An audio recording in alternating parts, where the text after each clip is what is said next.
पतंजलि दंत कांति toothpaste, complete oral health का सच। नमस्कार, सियासी अखाड़ा देख रहे हैं आप। मैं हूं आपके साथ वरुण गोयल। महिला आरक्षण बिल आखिरकार 4 सरकारें, 11 बार कोशिश और दशकों का इंतजार, लोकसभा में इसे पेश कर दिया गया है। महिला आरक्षण का बिल पास हो जाएगा ये दिखाई दे रहा है, लेकिन उससे पहले श्रेय लेने की होड़ मच गई है। कांग्रेस साफ तौर पर कह रही है कि हमारा बिल है। हालांकि उससे पहले अटल बिहारी वाजपेयी सरकार में भी कई बार प्रयास हुए थे, लेकिन इस पर आज सदन में तीखी बहस देखने को मिली। यह बड़ी बात है कि जो आधी आबादी है उसको उसका हक मिलने जा रहा है, लेकिन अभी क्रेडिट लेने की होड़ मची है। एक ये, और दूसरा ये कि सियासत कितनी बदल जाएगी जब हर तीसरी महिला सांसद होगी और सिर्फ लोकसभा नहीं, विधानसभा में भी महिलाओं की भागीदारी देखने को मिलेगी। इस पर चर्चा करेंगे, पहले रिपोर्ट देखिए। भारत की नई आकांक्षाओं, नई उम्मीदों के साथ देश के नए संसद भवन का श्री गणेश किया गया।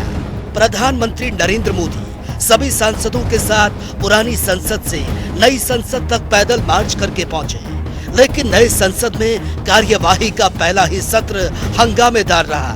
दरअसल लोकसभा में 128वां संविधान संशोधन बिल यानी नारी शक्ति वंदन विधेयक पेश किया गया। इसके मुताबिक लोकसभा और राज्यों की विधानसभाओं में महिलाओं के लिए 33% रिजर्वेशन लागू किया जाएगा।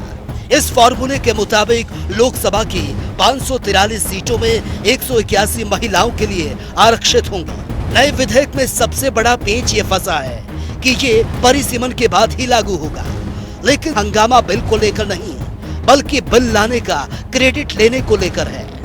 जहां बीजेपी नेता इस बिल को ऐतिहासिक बता रहे हैं, वहीं कांग्रेस नेता इस बात पर अड़े हैं कि बिल को दोबारा से पेश करने का क्रेडिट बीजेपी ले रही है।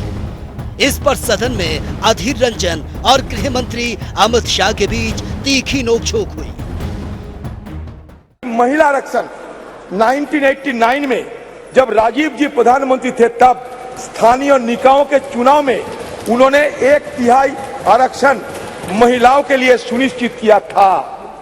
तत्पश्चात कांग्रेस की सरकारों ने लगातार प्रयास किया कि महिला आरक्षण का बिल पास हो। अधीर रंजन जी ने 2 चीजें फैक्चुअली इनकरेक्ट कही है, या तो वो विड्रॉ करे या तो अपने सदन के टेबल पर उसको रखवाना चाहिए। एक, महिला आरक्षण बिल लोकसभा में पास हुआ था, कभी पास नहीं हुआ। और 2, कि ये बिल पुराना लोकसभा में लंबित है। जहां तक हरियाणा की बात की जाए, परिसीमन के बाद यहां की लोकसभा और विधानसभा की सीटों में इजाफा होगा।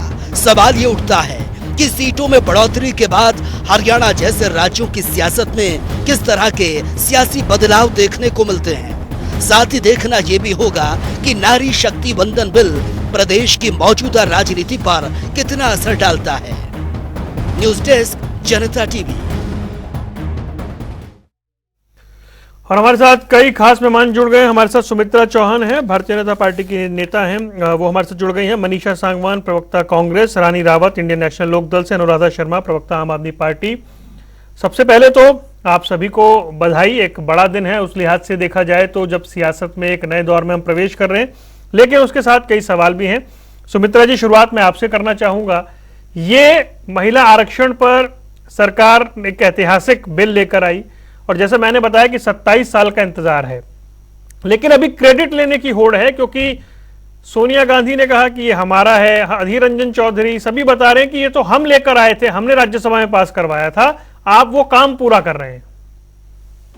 रोम जी, मैं आपके माध्यम से सबसे पहले आज हिंदुस्तान की आधी आबादी को मुबारकबाद देती हूँ, बधाई देती हूँ, कोटि कोटि अभिनंदन करती हूँ इस विधेयक का।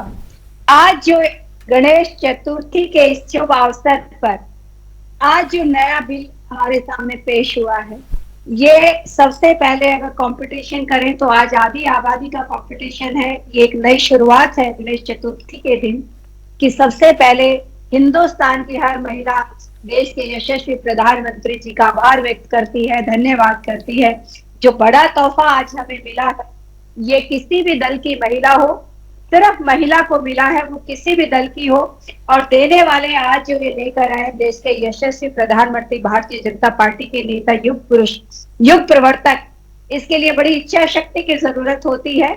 इसमें कंपटीशन हम ये कहेंगे कि आज तो सिर्फ धन्यवाद करने का है, सेलिब्रेशन का है। हर महिला के लिए दिवाली है, नया साल है, होली है, सबसे बड़ा त्योहार है।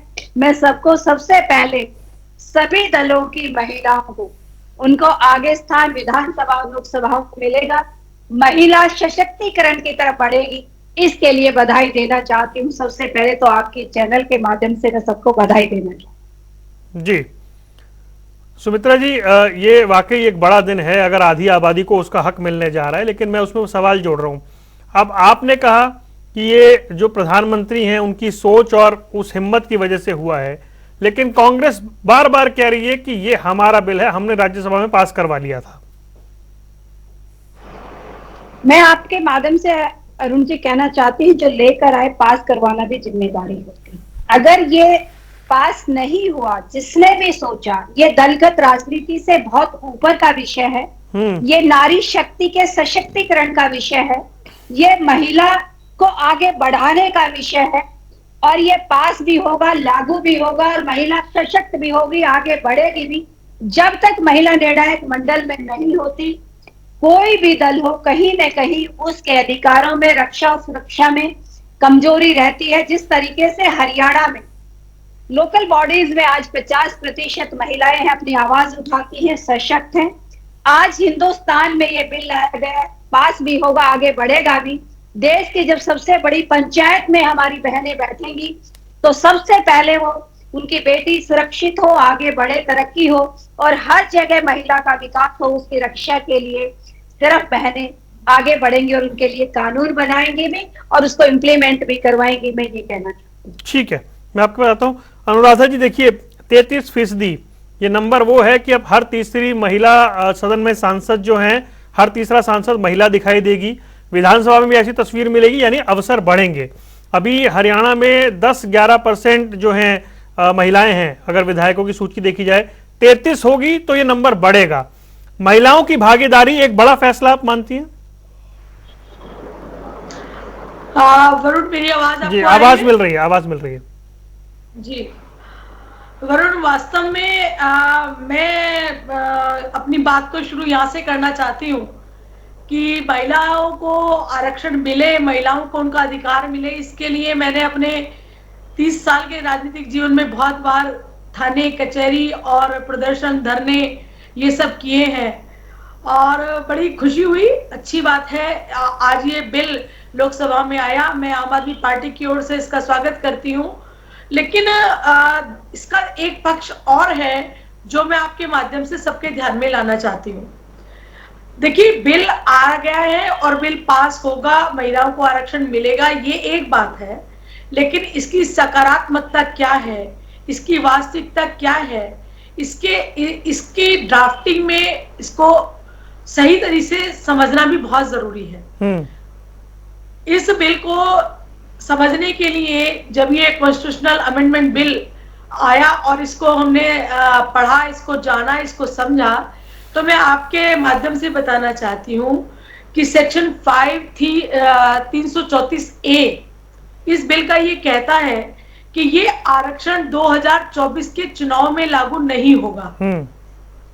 ये आरक्षण 2024 के चुनाव के बाद ये बिल पास हो जाएगा। उसके बाद जनगणना होगी, जनगणना होने के बाद डिलिमिटेशन होगी, और उसके बाद में महिलाओं को आरक्षण मिलेगा। ये इस बिल के अंदर समावेश है। तो मैं ये कहना चाहती हूँ कि क्यों, जब आपकी नीयत महिलाओं को आरक्षण देने की है और आप महिलाओं को आरक्षण देना चाहते हैं, तो 2024 में इस बिल को लागू करने में क्या समस्या है? क्यों 2024 के बाद में आप इस बिल को लागू करना चाहते हैं, जबकि संविधान के नियमों के अनुसार 2026 से पहले दोबारा जनगणना देश में होगी ही नहीं। आप समझ सकते हैं, मैं समझ सकती हूँ, हर आदमी इस बात को समझ सकता है कि नगर पालिका के चुनाव के डिलिमिटेशन के लिए भी जब जनगणना कराई जाती है, वार्ड बंदी होती है, डिलिमिटेशन होता है, तो कितना समय लगता है। तो मैं ये कहना चाहती हूँ कि 2024 से पहले इस बिल को आप ला रहे हैं, आप ढिंडोरा पीट रहे हैं कि हम महिलाओं को आरक्षण दे रहे हैं, तो उसको लागू क्यों नहीं कर रहे? और अगर लागू नहीं कर रहे हैं तो अभी इस बिल को लाने के पीछे आपकी नीयत क्या महिला वोटर को रिझाना है? क्या महिला वोटर को अपनी तरफ आकर्षित करना है?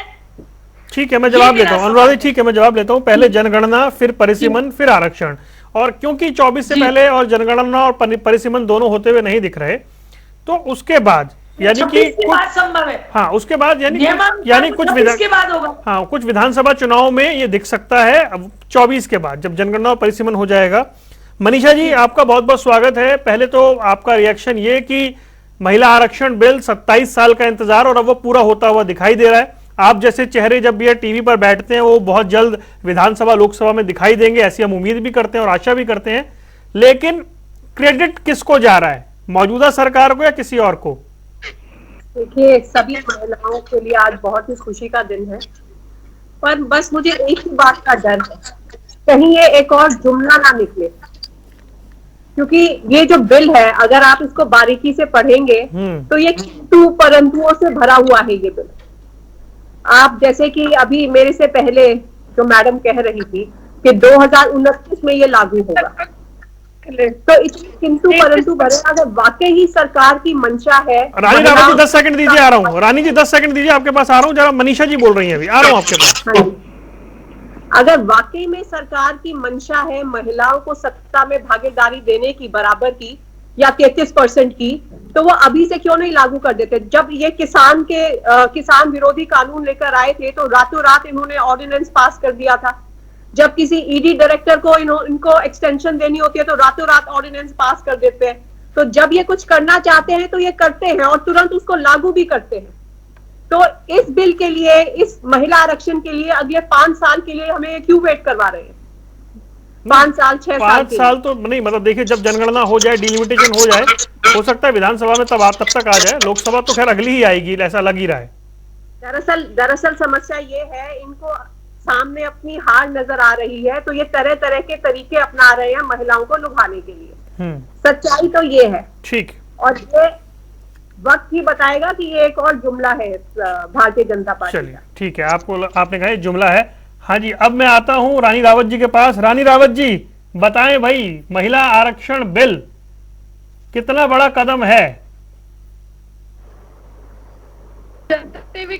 मेरा नमस्कार जी। बहनों और मेरे देश की बहन को बहुत बहुत बधाई कि एक अच्छा इनिशिएटिव पूरा होने जा रहा है, क्योंकि एक लंबा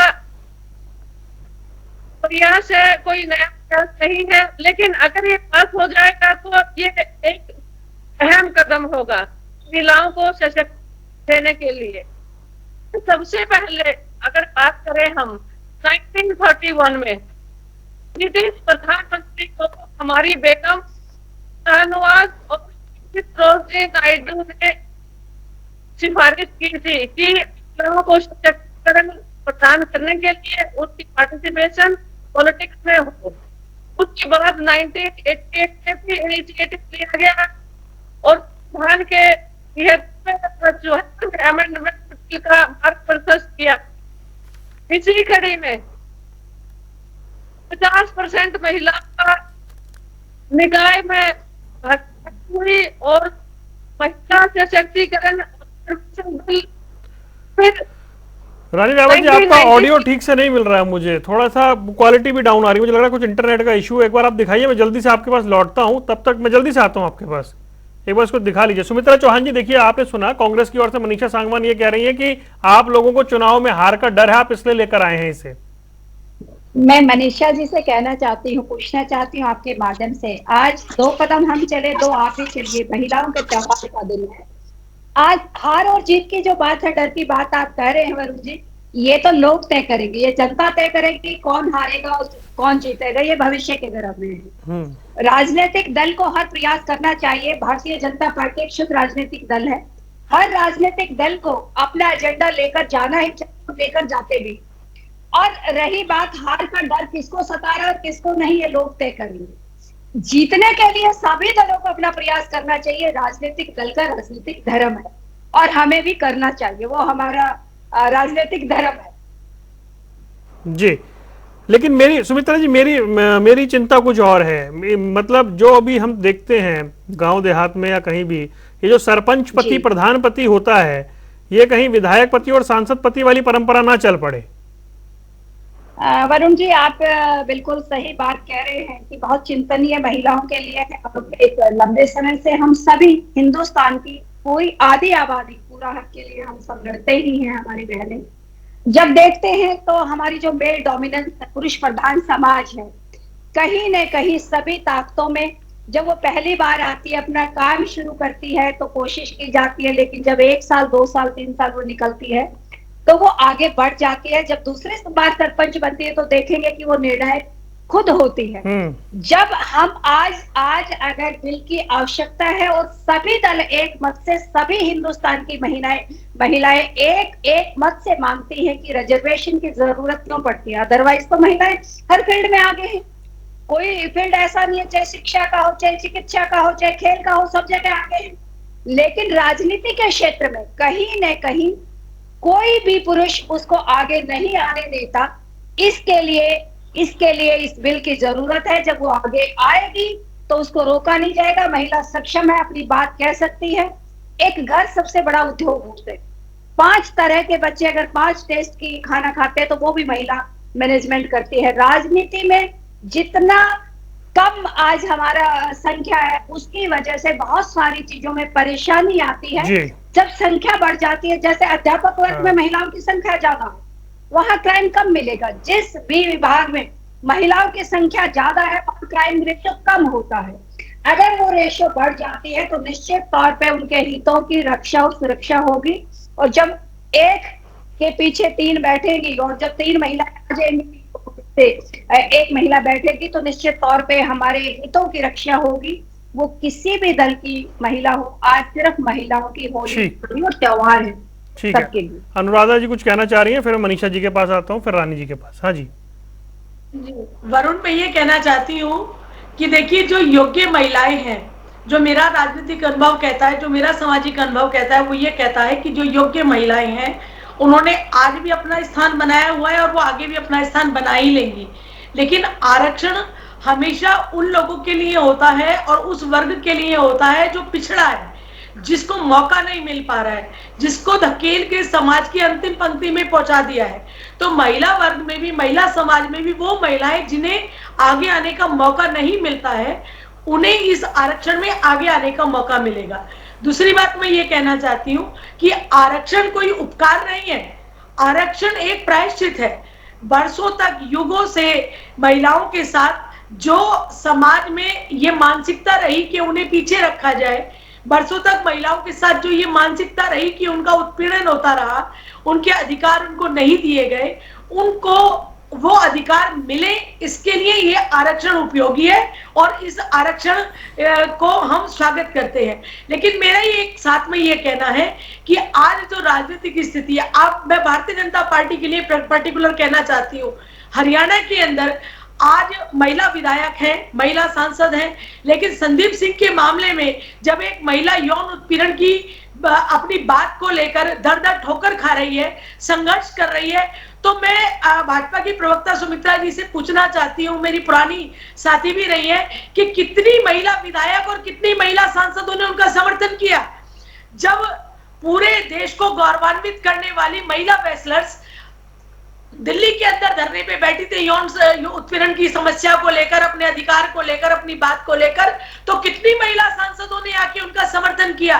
तो मैं ये कहना चाहती हूँ कि बिल लाना ही काफी नहीं है, उसकी सकारात्मकता होना बहुत जरूरी है। महिला समाज में उसके प्रति जागरूकता होना भी बहुत जरूरी है और महिलाओं को अपने अधिकारों को समझना भी जरूरी है। ठीक है मनीषा सांगवान जी, देखिए एक दो बातें हो गई। एक तो ये कहा गया आपकी ओर से कि आपके नेताओं की ओर से कि हमारा अधूरा काम पूरा किया गया, तो अगर ऐसा किया गया है तो बधाई बनती है, लेकिन आपको फिर डाउट भी है, आपको शंका भी है कि ये इलेक्शन में फायदे के लिए लाया जा रहा है। जी बिल्कुल। तो दोनों बातें कैसे हो जाएंगी? शुरुआत में ही मैंने सभी महिलाओं को बधाई दी, पर डाउट इसलिए है क्योंकि 2014 में इनको प्रचंड बहुमत मिला। उन्होंने महिला आरक्षण के लिए कोई कदम नहीं उठाया हमारी संसद में। 2019 में उससे बेहतर 2014 से भी बेहतर रिजल्ट आए बीजेपी के। 4.5 साल बीत गए, इन लोगों ने कुछ नहीं किया। अब जब चुनाव को 6 महीने रहते हैं तो ये हबड़ तबड़ में इस बिल को ले आए हैं, तो प्रश्न चिन्ह तो उठता ही है। और दूसरी बात, केवल बिल लाने से और इसको पास करवाने से धरातल पर कुछ नहीं बदलेगा। जब तक लोगों की मानसिकता नहीं बदलेगी, जब तक बीजेपी के जो लीडर्स हैं उनकी मानसिकता नहीं बदलेगी। आप देखिए, जिस पार्टी में ब्रिजभूषण, संदीप सिंह जैसे लीडर हो, तो आपको लगता है वाकई में धरातल पर कुछ बदलेगा? पहले तो इनको अगर ये इतने ही सीरियस है, अगर ये इतने ही सीरियस है महिला सशक्तिकरण के प्रति, तो इनको अपने अपने घर की कुछ सफाई करनी चाहिए। जो इनके बड़े बड़े लीडर महिलाओं का शोषण कर रहे हैं, उनका तिरस्कार कर रहे हैं, उनके खिलाफ इनको कोई कार्रवाई करनी चाहिए। फिर तो मतलब ये फिर मामला उस तरीके से जाएगा ना कि जैसे समाजवादी पार्टी के मुखिया ने जिस तरह का बयान दिया था, आपका उनके साथ गठबंधन है। राजस्थान में महिपाल मदेरणा, उनका क्या प्रकरण था? उनका परिवार आज भी कांग्रेस में ही है। नहीं नहीं, वो तो खैर है ही नहीं, खैर अब तो है ही नहीं, लेकिन उनके परिवार के लोगों को भी टिकट मिल ही रहा है, तो मतलब वो फिर वो लंबी परिपाटी हो जाएगी। आप ये कह रहे हैं, नहीं मैं मनीषा जी, मैं आप ये कह रहे हैं कि इस बिल के आने से कुछ नहीं बदलेगा। मैं तो ये जानना चाह रहा हूं फिर भाई, मूल प्रश्न ये है कि आधी आबादी का रिप्रेजेंटेशन लोकसभाओं में, विधानसभाओं में बढ़ेगा तो महिलाओं की आवाज भी तो उठेगी ना। क्या उस हिसाब से वेलकम स्टेप माना जाए? बिल्कुल बिल्कुल। देखिए, कांग्रेस पार्टी एक ऐसी पार्टी है जो शुरू से ही प्रतिबद्ध है महिलाओं को बराबर की भागीदारी देने के लिए। और मैं आपको याद दिलवा दूं, आप कांग्रेस पार्टी का इतिहास देखिए। इस देश की पहली मुख्यमंत्री, इस देश की पहली प्रधानमंत्री, इस देश की पहली राष्ट्रपति, इस देश की पहली महिला राज्यपाल सभी कांग्रेस पार्टी से थी। पहली महिला मुख्यमंत्री हो, प्रधानमंत्री हो, सभी तो कांग्रेस पार्टी ने तो हमेशा ही महिलाओं को बढ़ावा दिया है।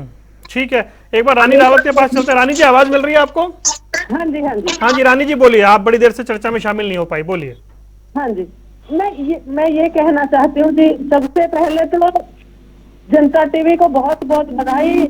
सबसे पहले इनिशिएटिव लिया उन्होंने जनता के साथ शेयर करने का और महिलाओं को पार्टिसिपेट करवाने का, और इस बिल के क्या फायदे हैं, क्या नुकसान है, वो पूछने के लिए।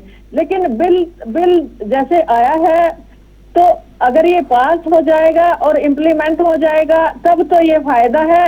अगर ये पहले की तरह ही यूं ही लटका रह जाएगा फिर बड़ा अफसोस होगा, क्योंकि जिस जोश और फरोश में महिलाएं हैं उनको एक बहुत बड़ा, मैं जैसे ही मेरी बात हुई तो बहुत महिलाएं हौसले में हैं और खुश हैं कि इस बिल से जरूर बदलेगा, क्योंकि कानून बनाने वाली फिर महिलाएं होंगी, घर महिलाएं चलाती हैं। अगर महिला एक दिन भी कहीं भी चली जाती है तो घर अस्त व्यस्त हो जाता है। ऐसे ही विधानसभा में और पार्लियामेंट में अगर महिलाएं होंगी तो बेहतर सुझाव देंगी और सूझबूझ वाली बातें करेंगी। लेकिन ये जरूर ध्यान रखा जाए कि जैसे पहले भी डिस्कशन में मैंने सुना है कि महिलाओं के पति ना चलाएं उनकी जो भी इलेक्ट हो। इसमें रानी जी सरकार कुछ नहीं कर पाएगी, इसमें महिलाओं को ही बोलना पड़ेगा पतियों को कि भाई मत लगाओ ये वाली प्लेट, विधायक पति और प्रधानपति। इंस्ट्रक्शन जरूर दी जाए कि महिलाएं खुद ही जो सक्षम होंगी उनको ही, पार्टियां भी ध्यान रखें कि टिकट बंटवारे में सक्षम महिलाओं को टिकट दें। हाँ, ये बहुत अच्छी बात कही। और उसके बाद महिलाएं अपने आप सक्षम हो जाएंगी, जो पीछे रहती हैं या वो फिर कोशिश करके डोमिनेट करेंगी। ये बड़ी अच्छी बात की आपने रानी जी, बहुत अच्छी बात कही। सुमित्रा चौहान जी देखिए, जी सुमित्रा जी, ये बड़ी अच्छी बात है। होगा क्या कि रानी जी ने बहुत अच्छी बात कही, जब सीटें रिजर्व हो जाएंगी, सुमित्रा जी मैं कह रहा हूँ, जब महिला के सामने एक चैलेंज है, एक बहुत बड़ा चैलेंज रहेगा कि वो जो विधायक हैं या जो कैंडिडेट होते हैं वो अपनी पत्नियों को ले आए। जो सामान्य कार्यकर्ता जो इस टीवी पर भी बैठी है, आज आपके चैनल पर भी जो कार्यकर्ता है और जो काम कर रही है, आज वो पार्टी के लिए दम लगा रही है, उस महिला को भी अपने अपने दल में उसकी लड़ाई लड़नी पड़ेगी अपने अधिकार की सुरक्षा के लिए। जिस दिन महिलाएं सक्षम बैठ जाएगी उस दिन ये बेईमानी बंद हो जाएगी। पूरा पुरुष प्रधान समाज, ये रानी रावत जी ने बिल्कुल मर्म पकड़ लिया है और ये सामूहिक लड़ाई है। मैं ये बात स्पष्ट तौर पे करना चाहती हूँ कि जब महिलाओं की बात आती है तो कहीं न कहीं कोताही उसके अधिकारों में संख्या बल के आधार पर कर दी जाती है। और उसकी रक्षा के लिए सभी दलों की महिलाओं ने अपने अपने दलों में लड़ना होगा। अपने अधिकारियों की सुरक्षा के लिए एक आंतरिक लड़ाई भी लड़नी होगी जहां उनको सेफ वातावरण मिले। लेकिन ये सराहनीय कदम है। आज ये त्योहार का दिन है। आज हमारा पहला कदम हम जब पार कर रहे हैं तो 4 कदम आगे भी निश्चित तौर पे बढ़ेंगे। और चाहे इसमें रानी रावत हो, चाहे अनुराधा जी हो, चाहे मनीषा जी हो, सबको इनको आगे स्थान मिलने वाला है। इन अधिकारों की रक्षा हो, मैं यही बधाई इसके माध्यम से सब बहनों को जी। अनुराधा जी देखिए, ये बात रानी जी ने बड़ी अच्छी कही। और इसमें सरकार क्या करेगी भाई? मान लीजिए विधायक और सांसद है, उसकी सीट रिजर्व हो गई, महिलाओं के खाते में चली गई, तो वो अपनी पत्नी को या अपने घर के किसी महिला को चुनाव लड़वा देंगे, तो फिर महिला कार्यकर्ता को मौका कैसे मिलेगा? इसमें भी सरकार को कुछ करना पड़ेगा या पार्टियों को करना है? देखिए वरुण, इसमें पार्टी की भूमिका है। इसमें सरकार क्या करेगी? इसमें तो पार्टी की भूमिका है, क्योंकि चयन तो उम्मीदवारों का पार्टी को करना होता है। और वैसे भी इतिहास साक्षी है वरुण कि स्त्री ने जब तक अपनी शक्ति को साबित नहीं किया है, जब तक उसको स्वीकार्यता नहीं मिली है, चाहे राजनीतिक क्षेत्र हो, चाहे सामाजिक क्षेत्र हो, इवन चाहे परिवार भी हो, बिल्कुल, जब तक वो अपनी योग्यता, अपनी शक्ति को साबित नहीं करती है, उसको स्वीकार्यता समाज नहीं देता है। तो ये तो राजनीतिक क्षेत्र है, या तो सत्ता की वैभव की लड़ाई है, या तो कुर्सी का द्वंद है। तो इसमें जो भूमिका होगी वो योग्य महिलाओं को अवसर मिले, इसमें पार्टी के तौर पे भूमिका निभानी पड़ेगी और राजनीतिक दलों को इसमें ध्यान देना पड़ेगा। और महिलाओं, जो योग्य महिलाएं हैं, जो काम कर रही हैं, जो पार्टी की सेवा कर रही हैं, उन लोगों को आगे आने का मौका मिले, ये राजनीतिक दलों को करना चाहिए और करना पड़ेगा उन्हें। आप लोगों की बातों से लग रहा है कि ये आज का शो मुझे नहीं, किसी महिला एंकर को यहाँ पे करना चाहिए था। मनीषा जी, नहीं, आप बिल्कुल ही अनबायस्ड तरीके से और बहुत ही बढ़िया तरीके से अपटेक कर रहे हैं इश्यूज को। आप बहुत बधाई के पात्र हैं जी, धन्यवाद। मनीषा जी, एक बात और कहना चाहती हूँ, 1 सेकंड लूंगी आपकी बात के ऊपर, आपके कमेंट के ऊपर मैं कह रही हूँ, ये अगर हम गहनता से विचार करें तो समाज का कोई भी पक्ष और समाज की कोई भी समस्या ना सिर्फ पुरुष की होती है, ना सिर्फ महिला की होती है, वो समाज की होती है। यदि आज महिलाओं को आगे आने का मौका मिलेगा तो सुधार पूरे समाज में होगा, पूरे देश में होगा। तो आप इस तरह से ना लें, आप भी इस मौके का, इस अवसर का पूरा हिस्सा हैं और आप भी इसके लिए बधाई के पात्र हैं। बिल्कुल। मनीषा जी, अब बात उस पे आते हैं कि 2 कदम बढ़े हैं, अब 2 कदम और बढ़ना पड़ेगा, क्योंकि संसद में आपके नेताओं ने स्वागत किया है, इंतजार है कि कब ये जमीन पर उतर आए। तो उस लिहाज से देखा जाए तो वेलकम स्टेप है, या माने चलिए शुरुआत तो हुई, थोड़ा और इंतजार कर लेंगे? जी बिल्कुल, राहुल गांधी जी ने आश्वासन दिया है कि वो पूरा समर्थन करेंगे इस बिल का। हमारे जो लीडर है राहुल गांधी जी, उन्होंने पूरा आश्वासन दिया है कि वो संसद में पूरा समर्थन करेंगे इस बिल का। पर बीजेपी की मंशा पर हमें थोड़ा डाउट है। जिस तरह से किंतु परंतु इस बिल में लगाए गए हैं, तो हमारी तो मंशा साफ है। कल 7 घंटे बहस होनी है लोकसभा में और लागू हो, मुझे उम्मीद है बड़ी सार्थक बहस होगी। किंतु परंतु लगाए जा रहे हैं, तो उससे हमें थोड़ा डाउट हो रहा है कि बीजेपी की मंशा क्या है। ठीक है, हम तो चाहते हैं 2024 में ही ये लागू हो, और हम तो तैयार भी है कांग्रेस पार्टी। ठीक है, रानी रावत जी, मैं अंत में आपसे जानना चाह रहा हूँ, मैं तो ये कहूंगी जी, इस नई पार्लियामेंट की सार्थकता इतनी सिद्ध हो जाएगी अगर ये 24 से ही लागू कर दे, तो मतलब तब होगा ऐतिहासिक फैसला। वो उसमें क्योंकि डिलिमिटेशन का इशू है, और फिर डिलिमिटेशन तब होगा जब जनगणना होगी। एक बार तो इनको इसी फॉर्म में झुंझुना अभी दिखाने की जरूरत क्या थी? 2024 चुनाव से पहले ये झुंझुना देने की क्या जरूरत? सुमित्रा चौहान जी, ठीक है, सुमित्रा जी, झुंझुना क्यों दिखाया गया भाई? वरना तो जी ये झुंझुना नहीं, 96 से विधेयक लाना झुंझुना नहीं होगा। शुरुआत, इसका अंत में सार्थक होगा। और ये सारी बहनें, कोई विधानसभा, कोई लोकसभा में बैठेगी और अपनी बहनों की रक्षा और सुरक्षा करेगी।